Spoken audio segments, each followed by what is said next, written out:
Only 25 bucks, and I'm yours for the taking. Hang on, I think I have it in my purse. Welcome to Watch Mojo. And today we're counting down our picks for what, in hindsight, has made the most shocking episodes, cameos, and segments in kids' TV. We hit the jackpot! Number 20. Lance Armstrong's cameo, Arthur.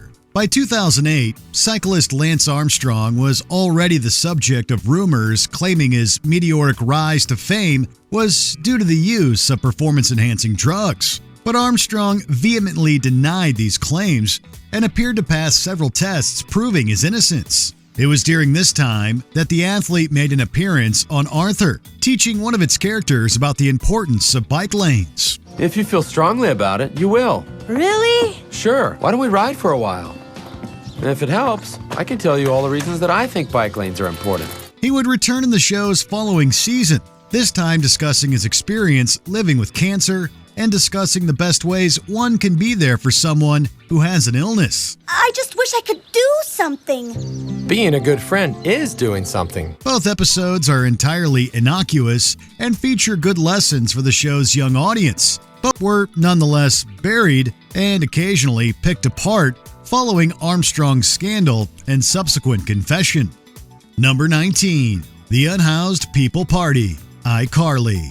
Being unhoused is no laughing matter. Even a show like Glee, which many thought mishandled other sensitive subjects, knew to treat this particular issue with sensitivity and tact. This is everything you own? We sold everything else. For iCarly, however, it was apparently considered a funny enough topic for a running gag. The Season 3 episode, I Enrage Gibby, even features a certain party in which the main characters dress as stereotypical unhoused people. Not only is the party offensive, but it bizarrely has nothing to do with the rest of the episode. Thanks for coming to my hobo party. The strange side gag would become one of the show's last references to them, as Nickelodeon would put an end to the recurring joke in the following year.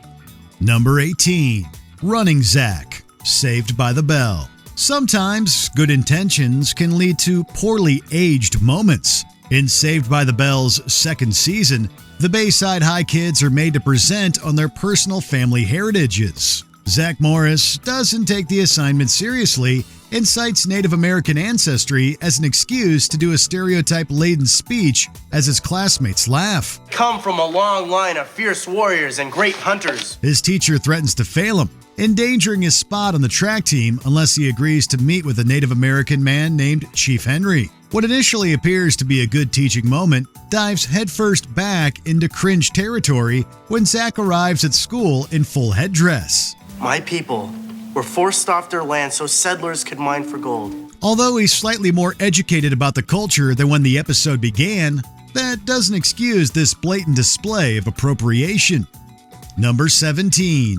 Fumbled Feminist Message, The Powerpuff Girls. Children's shows can be smarter than people give them credit for, as can their target audience. But sometimes a topic is just too complex to cover in a half-hour cartoon. For the Powerpuff Girls, feminism was one of those topics. That's right, you sad excuse of a man. You've been rendered completely helpless by a woman. Femme fatale. I'm the queen of corruption, the mistress of misdeeds, the dame of disaster.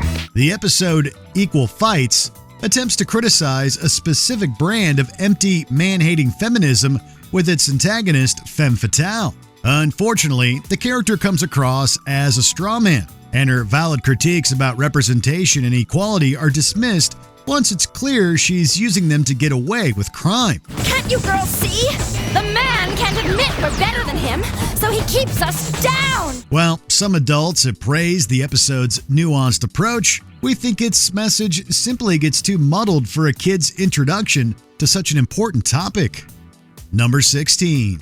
Lil Fetus, All That. The Nick sketch comedy series All That featured a number of child stars. Brian Hearn was one of them, acting in the show's 7th and 8th seasons, but would never entertain the same level of success as some of his castmates. Yo, I'm still here, gestating, waiting, and incubating. In the docuseries Quiet on Set, Hearn claims that his time on the show was filled with frequent stereotyping and onset racism. The sketch Lil Fetus is brought up as an example. On screen, the sketch plays up a stereotype, while behind the scenes, Hearn was brought to tears when a crew member suggested that his skin suit should be charcoal.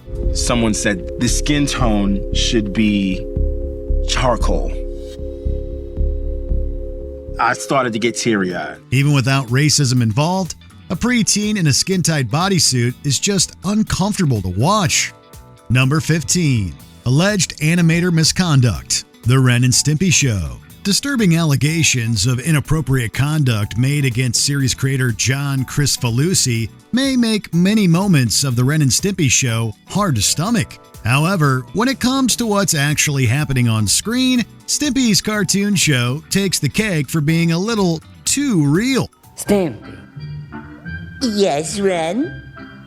What did I tell you about cartoons? They're not real? And, they'll ruin your mind? The episode depicts an abusive dynamic between Ren and Stimpy, with Ren demanding that Stimpy finishes a cartoon to his exact specifications, while doing none of the work himself. The writing certainly isn't out of character for Ren, but those knowledgeable about Ren and Stimpy's production know that it also seemingly mirrors the behavior of his creator and former voice actor. Well, what is it? The cartoon's finished, Ren. Would you like to see it? The showrunner had been fired less than a year prior for his unacceptable behavior. Number 14. The Kanker Sisters Christmas. Ed, Edd, and Eddy. For far too long, the harassment of boy characters was seen as a joke, especially if their tormentors were girls. Whether it was Panini chasing after Chowder or Helga practically stalking Arnold, cartoons regularly treated these creepy dynamics as something to be laughed at. One of the worst offenders was Ed, Edd, and Eddy's Kanker Sisters. Do you see what I see? Something twinkling in the sky! Where? She said the sky, stupid. The trio pretty much exists to harass the protagonists, often kissing them against their will. The Christmas special, Ed, Edd, and Eddy's Jingle Jingle Jangle, has a particularly bleak ending. Now it's time for our gift! Payback! Christmas kisses all around! We ain't talking on the cheeks either! The sisters lock the boys in a shed with a sign reading, "Do not open until next Xmas." Although it's unlikely they actually held the Eds hostage that long, help doesn't seem to be coming anytime soon. Number 13. That's Not Soda, That's Sumo. The Amanda Show. Like All That, The Amanda Show was filled with just as many uncomfortable sketches as it was genuinely funny bits. Say, can I have a sip of your drink? Go ahead. That's great soda! That's not soda.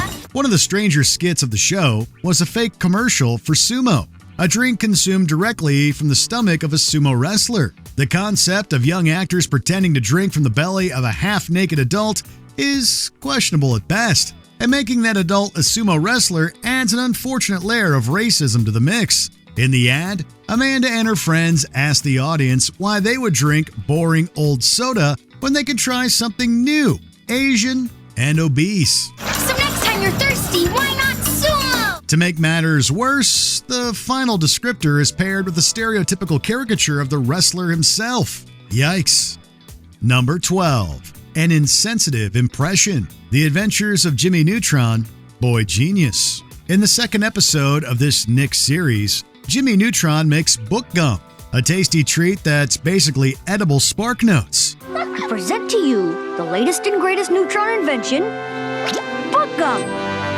Why spend endless hours reading a book when you could simply chew the book instead? Cindy is the second to try out the new invention, saying it tastes like fried chicken before putting on an exaggerated accent and quoting Prissy from Gone with the Wind. For those who don't know, the character she's mimicking in this scene is an enslaved black woman. Oh, Ashley! Oh, Rhett! I don't know nothing about birthing no babies! Not only is it baffling that the writers would choose this book out of everything available, but the quoted line arguably isn't even one of the most memorable from Gone with the Wind. Unsurprisingly, the combination of Cindy's impression and the stated flavor of the gum has been criticized in recent years for being racially insensitive. Number 11. Logan's Teddy Cam, Zoe 101. As some of the first girls to ever attend Pacific Coast Academy, Zoe and her friends are no strangers to sexism. Still, it's unlikely any of them could have predicted this gross invasion of their privacy. Just a present from me to you girls. For your lounge here. You're giving us a present? Yeah, that's so weird. Kinda. Chase, was this your idea? Nope, I had nothing to do with it. It was all him. In Zoe 101's third episode, the girls' chauvinistic classmate Logan gifts them a giant teddy bear as a peace offering. They accept it, suspicious of his intentions, but completely unaware that he has planted a webcam inside. He spies on them throughout the episode, even using their secret conversations to turn them against each other. Obviously, the show acknowledges that Logan's actions were bad, but all he ends up losing is his job when he really should have been expelled. I put a webcam in this teddy bear. Logan, I am shocked. I'm dismayed. You mean to tell me you put a camera in the girls' lounge and you've been spying on them? Well, yeah, but... Number 10. The Buffalo Gals, Cow and Chicken. 1997 was a big year for LGBTQIA+ representation on American television, with Ellen becoming the first primetime series to feature a female LGBTQIA+ lead character. Unfortunately, this progressive step forward for sitcoms would be followed by a massive step back for kids' TV just 1 year later. Who could that be? Do we have company? Well, sort of. This is when Buffalo Gals would air for the first and last time. The controversial Cow and Chicken episode included a literal depiction of a derogatory term for gay women, as well as several instances of shockingly blatant innuendo. It was swiftly banned at the time of release due to its inappropriate content, but nowadays its treatment of gay women would be seen as even more problematic. Buffalo Gals, won't you come out tonight? Come out tonight, come out tonight. Buffalo Gals, won't you come out tonight and dance by the light of the moon? Number 9. Johnny's New Job, Johnny Bravo. It's hard to imagine Johnny Bravo making it onto televisions at all in this day and age. Yes, the series' title character is often punished for his sexist behavior, but you simply don't see many serial womanizers in kids' shows today. All I gotta do is kiss one Betty, and I'm off to buy those slippers. Hey, little mama, one kiss, $25. Okay, how about 2 kisses? Hey there, little Pop-Tart, how'd you like me to plant a big wet one on you? But that's probably for the best, especially when you consider some of Johnny Bravo's worst moments, like this one from The Perfect Gift. In this episode, Johnny takes a job at a troubled teen hotline to earn money for a memorable Mother's Day gift. What initially seems like a wholesome premise quickly turns sour when he hits on his first caller. Your boyfriend left you? So, what are you wearing? Why? Not only is this unseen girl calling for a serious conversation about her mental health, but she is also a minor. Number 8. Whitewashing U.S. history. My Little Pony, Friendship is Magic. The history of the United States is complex and dark, particularly when discussing the plight of its indigenous peoples. Given this harsh reality, it should be unsurprising that My Little Pony dropped the ball when trying to translate the story of colonization into its magical world. Them buffalo, they want us settler ponies to take every single tree you see here off this land. They sure as hey don't want any new ones added in. But why? Beats me. We put a lot of hard work into this land. Although the series' showrunner has noted that a Native American consultant was hired for the episode, modern fans have criticized its whitewashing of real-life events. Over a Barrel presents a world where settler ponies and indigenous buffalo have equal claim to a piece of land, and ultimately compromise in living and working together peacefully. We will allow the apple orchard to stay in exchange for a share of its fruit. Obviously, this couldn't be further from the truth in our human world, and the episode's implications skew childhood perceptions of history. Number 7. Casey's Crop Top, Life with Derek. The release of Tomb Raider inspired a lot of discussion about the portrayal of women in video games. This episode of Life with Derek tackles that subject in a surprisingly nuanced way, albeit with a parody game called Babe Raider. What are you guys playing? Babe Raider? You've got to be kidding me. She's all chest and legs. And chest. And butt. Don't get butt. Casey initially hates the game on principle, but soon learns she loves playing it and even dresses like its main character. This is where things get a little dicey. Although Casey is wearing a relatively modest crop top, her stepbrother calls her outfit offensive, and her friend Emily suggests that she's inviting stupid comments from boys. It's an empowering outfit. I've opened my mind. Are you sure about that? Aren't you just asking for stupid comments from guys? That's their problem, not mine. As Casey eventually edits her outfit, none of these criticisms are challenged, and thus the episode appears to support the body shaming and victim blaming hurled her way. Number 6. Drake and Josh kiss strangers. Drake and Josh. There are many ways to celebrate good news. Kissing a stranger shouldn't be one of them. Yet in this episode, the brothers find out they won a contest and celebrate by doing just that. Oh, I can't believe it! I know, I gotta kiss someone.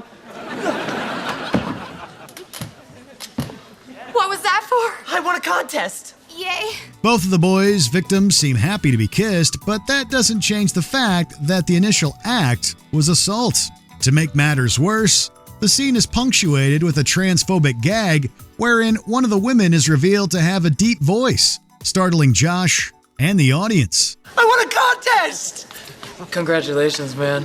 The scene is far from the first questionable moment in the series. In the previous season, the boys thought their dad was having an affair and were happy to cover it up as long as their parents stayed together.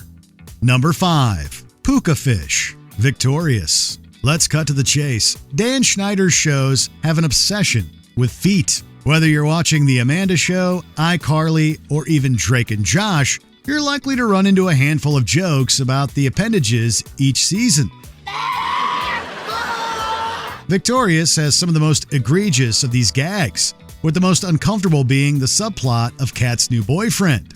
In this episode, Trina begins using puka fish to get rid of the dead skin on her feet. The other kids are obsessed with the smoothness and try the treatment themselves. Because the fish were purchased illegally, the teens end up in the hospital, where even the adult doctors are eager to rub their hands on their feet. But feel our feet. Yes, I realize that they can nibble away all of the... Wow, they're really soft. Weird then, and even weirder now. Number 4. Peeping Tom Twins. The Sweet Life of Zack and Cody. Dylan Sprouse may have refused to tell a fat joke on Sweet Life, but that didn't stop this creepy plotline from coming to fruition. In Forever Plaid, Zack and Cody are tasked with repairing a hole they made in the wall of the Tipton. Zack, you can't spy on them. It's wrong. Haven't you always wanted to know what a girl really thinks? What they really want? What they really talk about? So you don't care about what they look like? They soon realize a girls' soccer team is next door and spend the rest of the episode watching them, even allowing their friends to join in on the salacious spying. The brothers obviously get in trouble for their actions, but their punishment doesn't really fit the severity of their crime. Sweet Life on Deck proves the brothers didn't grow much after the incident, as they care more about seeing their female friend in revealing clothes than they do her comfort. What are you talking about? It's a great plan. A really great plan. Number 3. Dan visits Amanda's jacuzzi. The Amanda Show. A relatively simple skit, Amanda's Jacuzzi was a talk show segment on The Amanda Show, in which a teenaged Amanda Bynes interviewed adults in her hot tub. Hi, welcome to my jacuzzi. Today my special guest is Babe Ruth. So you're actually Babe Ruth, the baseball hero. Yep, the one and only Babe Ruth. Considering some of the things that happened behind the scenes of the show, this setup should be enough to raise eyebrows, even if all the skit's adult guests were fully clothed. But showrunner Dan Schneider inserting himself into the sketch is almost too cringy to watch. Maybe at the time, people viewed it as comedy, but I think now some people are very uncomfortable with the implication. In the segment, Amanda asks for a raise and is quickly shot down. The response follows the same pattern as the other jacuzzi interviews, but is a few degrees more uncomfortable considering Schneider's alleged hot and cold personality on set. Number 2. Soap doubloons. SpongeBob SquarePants. Gary may live underwater, but that doesn't mean he enjoys taking baths. In an effort to get him into the tub, SpongeBob tries to convince his pet snail that their bathroom is secretly harboring buried treasure. Look what I found! It's an old pirate treasure map revealing the location of buried pirate treasure in this very house! Come on, boy, let's go get that treasure! He holds up 2 bars of soap, calling them doubloons, before winking and saying, "Don't drop them." To a kid, this may just seem like a joke about the slippery nature of soap, but to an adult, it's a clear reference to dropping soap in prison and risking assault. Another episode of the series is far less subtle. Midlife Crustacean, which has now been pulled from most streaming platforms, shows SpongeBob, Patrick, and Mr. Krabs creepily sneaking into a woman's home to steal her underwear. Now this is more like it. Give us some credit, old man. We're panty professionals. We score here all the time. Before we continue, be sure to subscribe to our channel and ring the bell to get notified about our latest videos. You have the option to be notified for occasional videos or all of them. If you're on your phone, make sure you go into your settings and switch on notifications. Number 1. The Pickle Boy. All That. By this point, it's apparent that Dan Schneider got away with a lot of adult jokes in his children's shows. One example of this is the recurring Pickle Boy skit on All That. Pickle Boy likes to hurt and tease pickles.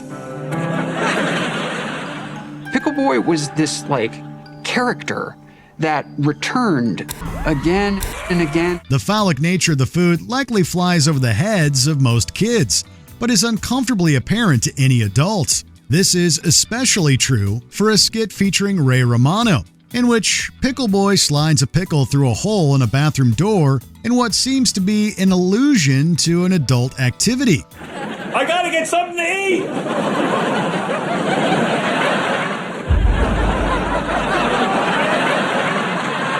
A pickle. We just went with it. But these skits aren't just poorly aged because of their on-screen content. Pickle Boy himself is played by All That dialogue coach Brian Peck, who was arrested in 2003 for inappropriate contact with a minor. Have you ever rewatched a scene from your favorite kids show that aged like milk? Let us know in the comments. It's appalling behavior on all the adults' behalf that day. Check out these other clips from Watch Mojo, and be sure to subscribe and ring the bell to be notified about our latest videos.